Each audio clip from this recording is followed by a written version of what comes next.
ধনখড়ের ইস্তফা মঞ্জুর, সত্যিই অসুস্থতা না অন্য কিছু? আচমকা পদত্যাগের কারণ নিয়ে সন্দিহান বিরোধীরা, মোদির শুভেচ্ছা।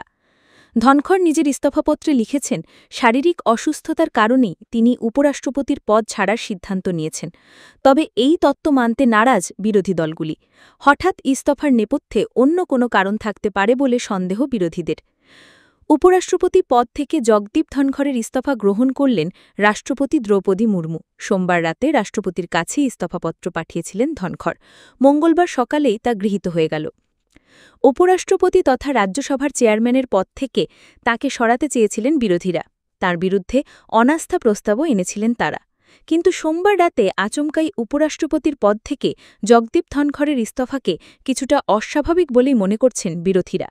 ধনখড় নিজে অবশ্য ইস্তফাপত্রে লিখেছেন, শারীরিক অসুস্থতার কারণেই তিনি এই পদ ছাড়ার সিদ্ধান্ত নিয়েছেন। তবে এই তত্ত্ব মানতে নারাজ বিরোধী দলগুলি। প্রধানমন্ত্রী নরেন্দ্র মোদী মঙ্গলবার সকালে সমাজমাধ্যমে একটি পোস্টে উপরাষ্ট্রপতি সহ বিভিন্ন পদে ধনখড়ের কাজের কথা উল্লেখ করেছেন। তার সুস্বাস্থ্য কামনা করেছেন। তবে তার ইস্তফা নিয়ে বিরোধীদের প্রশ্নের কোনো জবাব এখনও আসেনি কেন্দ্রের তরফে। কংগ্রেসের সর্বভারতীয় সভাপতি তথা রাজ্যসভার বিরোধী দলনেতা মল্লিকার্জুন খড়গে সংশয় প্রকাশ করেছেন ধনখড়ের ইস্তফার কারণ নিয়ে। মঙ্গলবার সকালে সংসদ চত্বরে প্রবেশের সময় তিনি বলেন, কী কারণ তা একমাত্র তিনিই জানেন। এই নিয়ে আমাদের কিছু বলার নেই, হয় তিনি জানেন নয়তো সরকার জানে। রাজ্যসভার শিবসেনা উদ্ধব সাংসদ সঞ্জয় রাউত আরও এক ধাপ এগিয়ে স্পষ্ট করে দিয়েছেন, স্বাস্থ্যের কারণে ইস্তফা এই তত্ত্ব তিনি মানতে নারাজ। এর নেপথ্যে কোনো বড় রাজনীতি রয়েছে বলে সন্দেহ করছেন রাউত। শিবসেনা উদ্ধব শিবিরের অপর রাজ্যসভা সাংসদ প্রিয়াঙ্কা চতুর্বেদীরও বক্তব্য, সোমবার ঠিকঠাকই দেখাচ্ছিল ধনখড়কে। যারা সোমবার ধনখড়কে সামনাসামনি দেখেছেন, এমন অনেক সাংসদই ধনখড়ের অসুস্থতা নিয়ে সন্দিহান। কংগ্রেসের রাজ্যসভার সাংসদ অখিলেশ প্রসাদের কথায় সোমবার বিকেল 5:30 নাগাদ ধনখড়ের সঙ্গে তার দেখা হয়েছিল। তখন তাকে বেশ খোশ মেজাজেই দেখা যাচ্ছিল। তার একমাত্র চিন্তা ছিল যাতে অধিবেশনকে সচল রাখা যায়। তবে কি ধনখড়কে বাধ্য করা হলো ইস্তফা দিতে? সেই প্রশ্ন তুলে দিয়েছেন রাজ্যসভায় কংগ্রেসের আরেক সাংসদ সৈয়দ নাসির হোসেন। তিনি বলেন, গতকাল পর্যন্ত তিনি রাজ্যসভার কাজকর্মে ব্যস্ত ছিলেন। তিনি কি নিজেই ইস্তফা দিলেন নাকি তাকে বাধ্য করা হয়েছে, এটি প্রকাশে আসা উচিত। ধনখড়ের আচমকা ইস্তফা নিয়ে প্রশ্ন তুলেছে এমকে স্ট্যালিনের ডিএমকেও। স্ট্যালিনের দলের সাংসদ টি.আর. বালু মঙ্গলবার সকালে স্পষ্টতই দাবি করেন, চাপের কারণেই ইস্তফা দিয়েছেন ধনখড়। ধনখড়কে 2019 সালে পশ্চিমবঙ্গের রাজ্যপাল করা হয়। ওই সময় রাজ্য সরকারের সঙ্গে বিভিন্ন বিষয়ে ধনখড়ের সংঘাত লেগে থাকত। পরবর্তী সময় 2022 সালে তিনি উপরাষ্ট্রপতি হন। সংবিধান অনুযায়ী ভারতের উপরাষ্ট্রপতি সংসদের উচ্চকক্ষ রাজ্যসভা পরিচালনা করেন।